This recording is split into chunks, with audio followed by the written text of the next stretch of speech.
আসসালামু আলাইকুম viewers, welcome back to my channel Afra cutting centre. আপনারা সবাই কেমন আছেন? আশা করি সবাই ভালো আছেন। আমিও আলহামদুলিল্লাহ অনেক ভালো আছি। আজকের এই সেলাই ভিডিওতে আপনাদের সাথে শেয়ার করব খুব সহজ নিয়মে হাতার ডিজাইন, কাটিং ও সেলাই। নতুনদের জন্য একদম সহজ নিয়মে এই হাতা কাটিং ও সেলাই করে দেখাবো। আশা করি আপনাদের কাছে ভালো লাগবে। আর এই হাতা কাটিং ও সেলাই শিখতে চাইলে তাহলে এই ভিডিওটি সম্পূর্ণ দেখতে হবে। প্রথমে আমি কাপড়টাকে 4 ভাঁজে ভাঁজ করে নেব সমান করে। এখানে কিন্তু আমার 4 পাট কাপড় আছে। এখন আমি উপর থেকে সমান করে একটা স্কেলের সাহায্যে সোজা দাগ দিয়ে দেব। দাগ দেওয়া হয়ে গেলে এখন আমি হাতার লম্বার মাপটা নিয়ে নেব।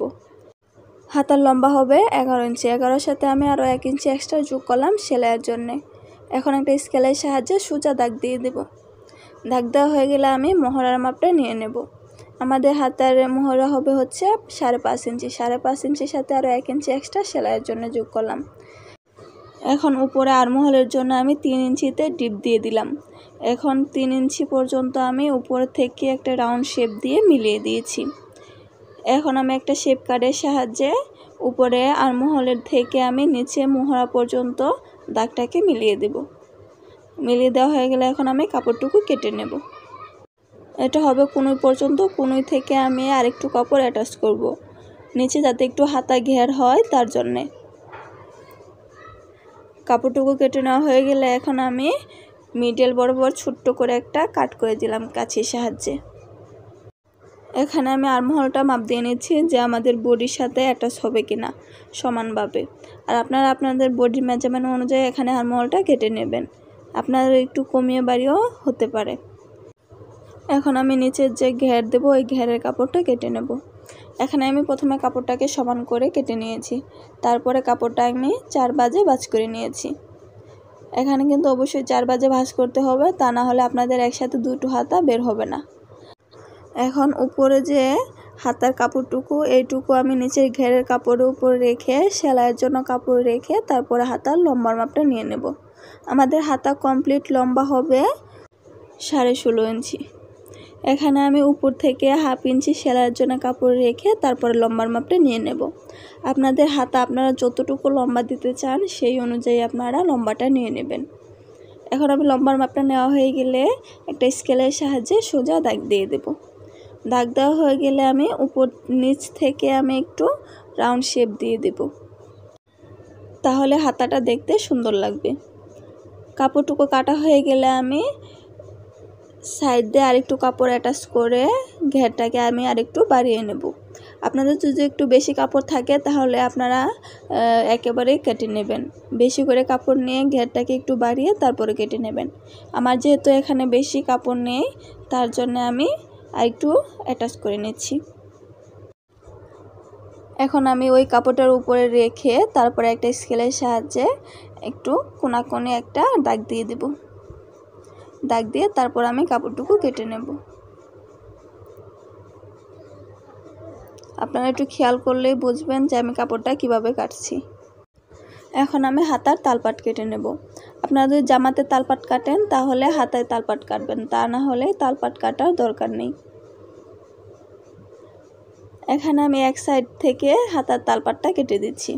হাতার তালপাট কাটার সময় একটু লক্ষ্য রাখবেন যাতে 2 হাতারই সোজা সাইড ভিতর দিক থাকবে এবং উল্টো সাইড বাহিরে থাকবে। এই তো আমার কাটা হয়ে গেছে। এখন আমি চলে যাব সেলাই করতে।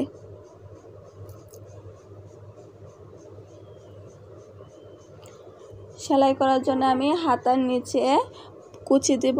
এই কুচির কাপড়টা আমি কেটে নিয়েছি। কুচির কাপড়টা আমি কেটেছি 2.5 ইঞ্চি এবং লম্বা আপনারা আপনাদের ইচ্ছে অনুযায়ী দিয়ে নেবেন। আপনারা যদি একটু বেশি করে কুচি দিতে চান তাহলে একটু বেশি করে নিয়ে নেবেন। এখন আমি কাপড়টাকে সোজা করে 2টা ভাঁজ দিয়ে আমি প্রথমে সেলাই দিয়ে আটকে নিচ্ছি, যাতে কুচিটা দেওয়ার সময় সমান থাকে। সেলাই করা হয়ে গেলে এখন আমি এখানে কুচি দিয়ে নেব। আপনারা আপনাদের ইচ্ছে মতো না এখানে কুচি দিয়ে নেবেন। আপনারা যদি চান একটু ঘন করে দিবেন তাহলে একটু ঘন করে, চাইলে পাতলা করেও দিতে পারেন। এই কুচিটা দেওয়ার কারণে হাতাটা দেখতে আরও বেশি সুন্দর লাগে। আর আপনারা একটু চেষ্টা করবেন কুচিটা যাতে একটু ঘন হয়। এই তো এভাবে করে আমি সবগুলো কুচি দিয়ে দেব। আর এই পর্যন্ত যারা আমার ভিডিওটি দেখেছেন একটা লাইক দিয়ে চ্যানেলটাকে সাবস্ক্রাইব করে পাশে থাকা বেল বাটনটি অন করে রাখবেন পরবর্তী নতুন ভিডিও সবার আগে পেতে। এই তো আমার কুচিটা দেওয়া হয়ে গেছে। এখন আমি কুচিটাকে সমানভাবে ভাঁজ করে তারপরে কুচিটাকে কেটে নেব। এখানে আমি যেহেতু সবগুলো কাপড় একসাথে জয়েন করে কুচি দিয়েছি তাই সমান করে কেটে 2 ভাগ করে 2 হাতার জন্য কেটে নিয়েছি। এখন যে কাপড়টুকু আমি সাইডে জয়েন দিব, যে ঘের বানানোর জন্য ওই কাপড়টুকু আমি জয়েন দিয়ে তারপরে উপরে চাপ সেলাই দিয়ে দেব। এখানে আমি প্রথমে যে কাপড়টা রেখেছি এটা সোজা সাইডে রেখেছি এবং যেটা আমি জয়েন দেব এই কাপড়টাকে আমি উল্টো সাইডে রেখে তারপর সেলাইটা দিয়ে উপরে একটা চাপ সেলাই দিয়ে দিলাম। আমি আবারও আরেকটা জয়েন করে দেখিয়ে দিচ্ছি। প্রথম কাপড়টাকে আমি সোজা সাইডে রেখে তারপরে জয়েন্টের কাপড়টাকে উল্টো সাইডে রেখে তার উপরে আমি সেলাইটা দিয়ে উপরে আরেকটা চাপ সেলাই দিয়ে দেব। চাপ সেলাই বা টপ সিন যে যাই বলেন। এই তো সেলাইটা করা হয়ে গেছে। এখন উপরে যে হাতাটা আমি কেটেছিলাম কুনুই পর্যন্ত ওই হাতাটা আমি এটার সাথে অ্যাটাচ করে নেব। মাঝখানে যে আমি মিডল বরাবর কাপড়টাকে বসিয়ে তারপরে সমান করে জয়েন দিয়ে দেব।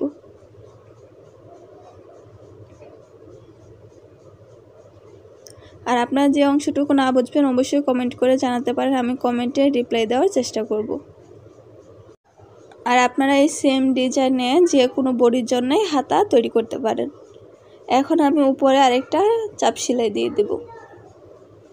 চাপ সেলাইটা দেওয়ার কারণে দেখতেও ভালো দেখা যায় এবং ফিনিশিংটাও ভালো আসে, সেলাইটা খুলে যাওয়ারও সম্ভাবনা থাকে না। এই তো চাপ সেলাইটা দেওয়া হয়ে গেছে। এখন আমি কুচি অ্যাটাচ করে নেব। এখানে অবশ্যই আপনারা কুচিটাকে প্রথমে সমান করে দেখে নেবেন যে কুচি সমান আছে কিনা। এখন আমি কুচি আর নিচের কাপড়টাকে সমান করে তারপর আমি 1/2 ইঞ্চি চাইতে কম অ্যালাউন্স রেখে সেলাইটা দিয়ে দেব। আপনারা কাটিং করার সময় যতটুকু এক্সট্রা যোগ করবেন ঠিক ততটুকুতেই সেলাইটা দিয়ে দেবেন। যদি আপনারা কম বেশি করেন তাহলে হাতা ছোট বা বড় হয়ে যাওয়ার সম্ভাবনা থাকবে। এই তো এখানে আমি আস্তে আস্তে করে সেলাইটা দিয়ে দিচ্ছি। সেলাইটা দেওয়া হয়ে গেলে এর উপরও আমি আরেকটা চাপ সেলাই দিয়ে দেব যাতে কাপড়টা ভালোভাবে বসে যায় এবং দেখতেও সুন্দর লাগে। আর আপনারা যদি চাপ সেলাইটা দিতে না চান তাহলে নিচে যে কুচির উপরে সেলাইটা দিয়েছিলেন এখানে আপনারা ডাবল করে সেলাই দিয়ে নেবেন। আর আপনারা যারা নতুন আছেন চাচ্ছেন যে কাটিং এবং সেলাই কাজ শিখবেন তারা আমার চ্যানেলটাতে ঘুরে আসতে পারেন। আমার চ্যানেলে অনেক কাটিং এবং সেলাই ভিডিও দেওয়া আছে খুব সহজ নিয়মে, আশা করি আপনাদের উপকৃত হবে। আর ভিডিওটি ভালো লাগলে তাহলে কি করতে হবে, চ্যানেলটিকে সাবস্ক্রাইব করে পাশে থাকা বেল বাটনটি অন করে রাখতে হবে। এই তো আমার সেলাইটা দেওয়া হয়ে গেছে। এখন আমি ভাঁজ করে তারপরে সাইড দিয়ে সেলাইটা করে নেব, তাহলে আমার হাতা রেডি। আপনারা আপনাদের মাপ অনুযায়ী হাতাটাকে সেলাই করে নেবেন। সেলাইটা দেওয়ার সময় আমি উপরে আবার কোণের মাপটা নিয়ে নিচ্ছি যাতে একদম পারফেক্ট থাকে। এখন আমি যে হাতাটা তালপাট কেটেছিলাম সেই তালপাট কাটার নিচের অংশ হলো ফরম পার্টে জয়েন হবে এবং উপরের অংশ ব্যাক পার্টে জয়েন হবে। তার জন্য আমি জামার কাপড়টাকে রেখে তারপরে মাপ দিয়ে আমি আর্মহোলের অংশটুকু সেলাই দিয়ে নিচ্ছি। এখানেও আপনারা অবশ্যই ডাবল করে সেলাইটা দিয়ে দেবেন। এভাবে ছোট ছোট করে কাট করে দেওয়ার কারণে হাতার ফিনিশিংটা অনেক ভালো আসে এবং সেলাইটা টান ধরে থাকে না। আপনারা চাইলে এভাবে ছোট ছোট করে কাট করে দিতে পারেন। এখন আমি হাতাটা উল্টে আপনাদেরকে দেখিয়ে দিচ্ছি যে হাতাটা দেখতে কত সুন্দর হয়েছে। এরকম অল্প কাপড় থাকলে আপনারা কিন্তু এরকম ডিজাইন করে হাতা তৈরি করতে পারেন, তাহলে দেখতে অনেক সুন্দর লাগে। আজকের ভিডিও এই পর্যন্তই। সবাই ভালো থাকবেন, সুস্থ থাকবেন। আল্লাহ হাফেজ।